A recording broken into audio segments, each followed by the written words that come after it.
नमस्कार दोस्तों, आज हमारा टॉपिक है NCERT book class 10th chapter number 1 वास्तविक संख्याएं, रियल नंबर्स। इसके बारे में आपको बताया जाएगा, इसका बेस। तो सबसे पहले हम वास्तविक संख्याएं क्या होती हैं ये आपको हम बताएंगे। तो देखिए, वास्तविक संख्याएं क्या है?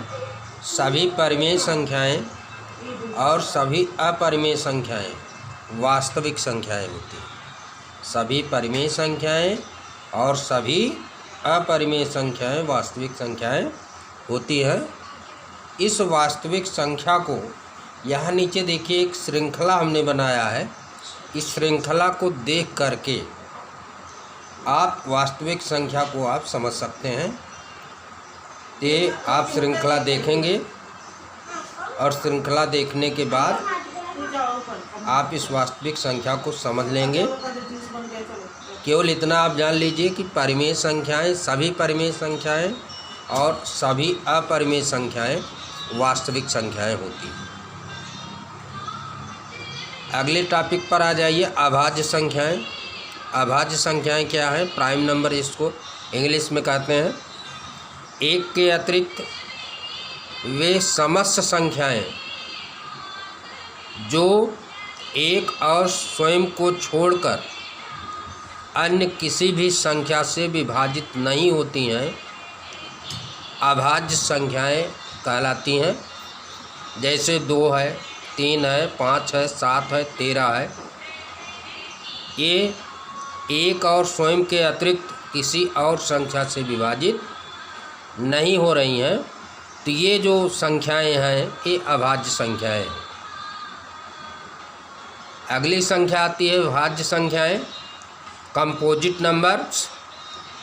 एक के अतिरिक्त वे समस्त संख्याएं जो स्वयं के अतिरिक्त अन्य दूसरी संख्याओं से भी विभाजित हो जाती हैं, उन्हें भाज्य संख्याएं कहते हैं। जैसे 4, 6, 8, 10, 12 ये स्वयं के अतिरिक्त और भी संख्याओं से विभाजित हो जाएंगी। जैसे 4 है, ये 2 से भी विभाजित होगा। 6 है, ये 2 से विभाजित होगा, 3 से विभाजित होगा। 8 है, 2 से विभाजित होगा, 4 से विभाजित होगा। तो इस तरह से यह संख्याएं भाज्य संख्याएं होती हैं। इसमें देखिए हमने एक नोट दिया है। इस नोट में आपको हमने बताया है, पहला नोट आपका है, संख्या 1 को न तो हम अभाज्य संख्या कहेंगे और ना ही भाज्य संख्या कहेंगे। यानी संख्या 1 ना तो अभाज्य ही संख्या है और ना ही भाज्य संख्या है। दूसरा नोट है, संख्या 2 सबसे छोटी अभाज्य संख्या है तथा केवल 2 ही समअभाज्य संख्या है। तीसरा है, सबसे छोटी भाज्य सम संख्या 4 होती है और सबसे छोटी अभाज्य विषम संख्या 9 होती है। चौथा नोट है, अभाज्य संख्याओं के केवल 2 गुणनखंड होते हैं, एक और स्वयं वह संख्या। यानी अभाज्य संख्या, जैसे कोई संख्या है, जैसे मान लीजिए 3 एक अभाज्य संख्या है, इसका हम गुणनखंड करेंगे तो केवल हम 1 × 3 पाएंगे। यानी एक और वह संख्या ही, यानी उसके 2 गुणनखंड आपको केवल मिलेंगे बस। अब देखिए, चूँकि एक अभाज्य संख्या नहीं है, इसलिए किसी भी संख्या को उसके अभाज्य गुणनखंडों के गुणनफल के रूप में लिखते समय 1 का प्रयोग नहीं करते। अब आप चलिए अगले पॉइंट पर, जो आपका मेन पॉइंट है, यूक्लिड विभाजन प्रमेयिका। यूक्लिड विभाजन प्रमेयिका क्या होती है? यूक्लिड विभाजन प्रमेयिका के अनुसार यदि कोई 2 धनात्मक पूर्णांक a और b है ए और बी के लिए दो पूर्ण संख्याएं Q और R इस प्रकार हों कि A is equal to B Q plus R, जहाँ पर R is equal to 0 and greater than 0 and less than B, यानी R की वैल्यू 0 के बराबर 0 से बड़ी है और B से छोटी है। इसमें देखिए यहाँ पर A भाज्य है, B भाजक है, Q भागफल है और R शेषफल है। तो इक्विलेट विभाजन प्रमेय के अनुसार भाज्य बराबर होता है भाजक गुणे भागफल धन शेषफल। भाज्य बराबर भाजक गुणे भागफल धन शेषफल। जैसे हमको 11 में 4 से भाग देना है, तो देखिए 4 दो बार ले गए, 4 2 8, 3 शेषफल आया। अब देखिए यहाँ पर 11 भाज्य है, 4 भाजक है, 2 भागफल है और 3 शेषफल है। यहाँ पर देखिए जो शेषफल की वैल्यू है ए भाजक से छोटी है, यानी 0 से बड़ी है लेकिन भाजक से छोटी है। यानी देखिए यहाँ पर 3 जो है ये 4 से छोटा है। तो यही इक्विलेट विभाजन प्रमेय क्या होती है। इसमें देखिए हमने नोट बताया है कि इक्विलेट विभाजन प्रमेय क्या एक सत्य कथन है। इसके प्रयोग से हम अन्य कथनों को भी सिद्ध करते हैं। अब देखिए इक्विलेट विभाजन एल्गोरिथम्स। इसमें देखिए इक्विलेट विभाजन एल्गोरिथम 2 या 3 धनात्मक पूर्णांकों का महत्तम समापवर्तक ज्ञात करने की एक विधि है।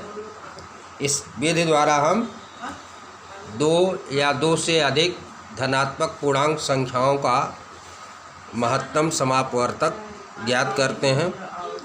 तो अब आप आइए देखिए महत्तम समापवर्तक होता क्या है। तो देखिए महत्तम समापवर्तक की परिभाषा है कि वह बड़ा से बड़ा धनात्मक पूर्णांक जो दिए गए पूर्णांकों को पूर्णतया विभाजित कर दे, उसे महत्तम समापवर्तक कहते हैं। और लघुत्तम समापवर्तक क्या होता है? वह छोटी से छोटी धनात्मक पूर्ण संख्या जो दिए गए धनात्मक पूर्ण संख्याओं से पूर्णतया विभाजित हो जाए, लघुत्तम समापवर्तक कहते हैं। तो अब आप अगले पॉइंट पर आएंगे। अगले पॉइंट में अभाज्य गुणनखंड विधि से मासा और लासा ज्ञात करना। महत्तम अभाज्य गुणनखंड विधि से कैसे आप महत्तम समापवर्तक और लघुत्तम समापवर्तक ज्ञात करेंगे। तो देखिए इसमें हमने बताया है दिए गए धनात्मक पूर्णांकों का अभाज्य गुणनखंड करते हैं। इसके बाद महत्तम समापवर्तक या लघुत्तम समापवर्तक हम ज्ञात करते हैं। तो महत्तम समापवर्तक क्या होता है?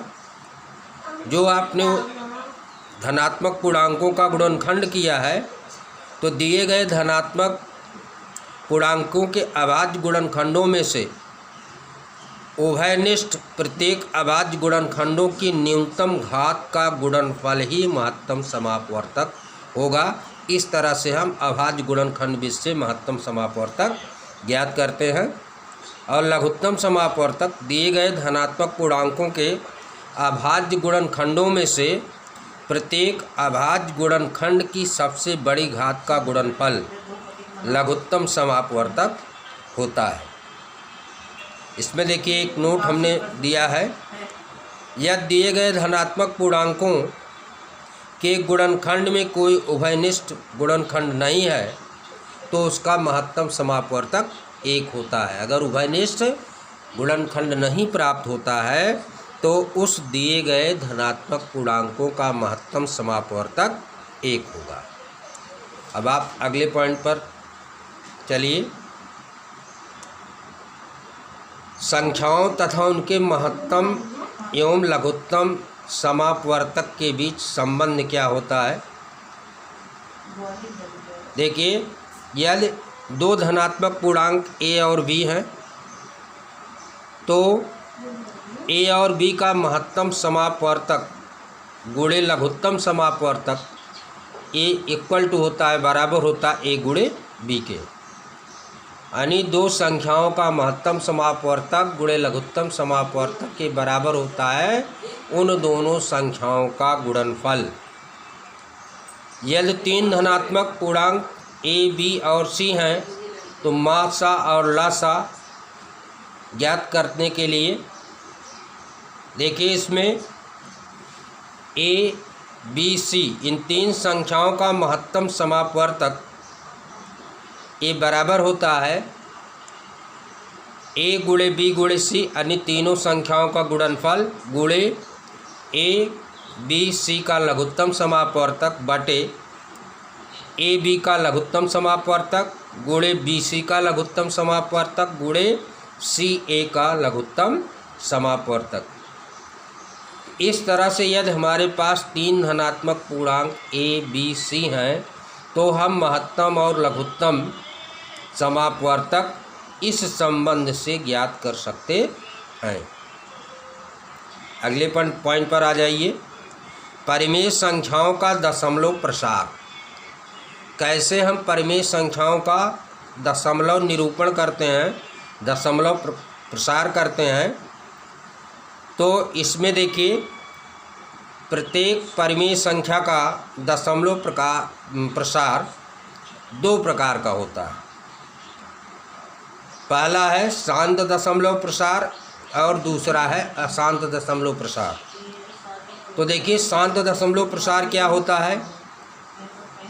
अगर कोई भी ऐसी परिमेय संख्या जिसमें दशमलव प्रसार विभाजन प्रक्रिया के परिमित चरणों के बाद शांत हो जाता यानी समाप्त हो जाता है, वह शांत दशमलव प्रसार कहलाता है। यानी यदि आप किसी भी परिमेय संख्या का दशमलव प्रसार करते हैं तो भाग देने के बाद वह एक निश्चित स्थान तक जाते जाते भाग की प्रक्रिया समाप्त हो जाती है, अर्थात शेषफल 0 आ जाता है। तो हम ये कह सकते हैं कि वह परिमेय संख्या का उस परिमेय संख्या का दशमलव प्रसार शांत है। जैसे हमने यहाँ देखिए उदाहरण दिया 1.53 2.45 ये शांत दशमलव प्रसार है। दूसरा अशांत दशमलव प्रसार, इसमें किसी भी परिमेय संख्या का दशमलव प्रसार विभाजन प्रक्रिया में यदि शांत नहीं होता है, यानी आप बराबर भाग देते हैं और शेषफल 0 नहीं आता है, यानी वह विभाजन प्रक्रिया शांत नहीं होती है, समाप्त नहीं होती है, तो उस परिमेय संख्या का दशमलव प्रसार अशांत कहलाता है। और यह अशांत दशमलव प्रसार दो प्रकार का होता है। पहला है अशांत आवर्ती प्रसार। तो इसमें आप देखिए ऐसा दशमलव प्रसार जिसका अंत नहीं होता है लेकिन भागफल में अंकों का एक पुनरावृत्त खंड प्राप्त होता रहता है, अशांत आवर्ती प्रसार कहलाता है। इस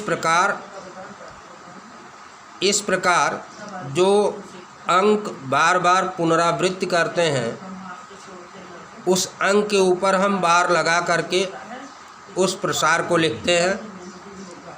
जैसे 1/3 है, इसका हम दशमलव प्रसार करेंगे तो 0.3333 इस तरह से आएगा और इसको हम इस तरह से निरूपित करेंगे कि 0.3 ऊपर देखिए एक लाइन हमने खींचा, इसको हम बार पढ़ते हैं 0.3 बार।